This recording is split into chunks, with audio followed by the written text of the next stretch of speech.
Tapping కేసులో కీలక పరిణామం చోటు చేసుకుంది.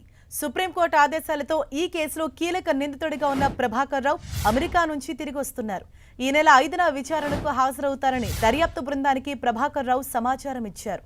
ఫోన్ ట్యాపింగ్ కేసులో పూర్తిగా సహకరిస్తానంటూ సుప్రీంకోర్టుకు అండర్టేకింగ్ లెటర్ కూడా రాసిచ్చారు Prabhakar Rao. One time entry passport అందిన వెంటనే ఇండియాలో అడుగుపెట్టనున్నారు ప్రభాకర్ రావు.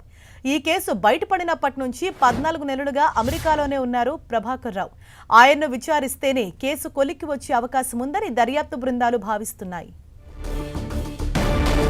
దీనిపై మరింత సమాచారం మా ప్రతినిధి సునీల్ మనకు అందిస్తారు. సునీల్, తెలంగాణ రాష్ట్రంలో తీవ్ర దుమారం రేపినటువంటి ఫోన్ ట్యాపింగ్ కేసులో కీలక పరిణామం చోటు చేసుకుంది. ఈ కేసులో కీలక నిందితుడిగా ఆరోపణలు ఎదుర్కొంటున్నటువంటి ఎస్ఐబి మాజీ చీఫ్ ప్రభాకర్ రావు ఎట్టకేలకు అమెరికా నుంచి ఇండియాకు తిరిగి వస్తున్నట్లు కూడా సమాచారం దొరికింది. అయితే సుప్రీంకోర్టు ఇటీవల కాలంలో ఒక అండర్టేక్ ఇచ్చాడు.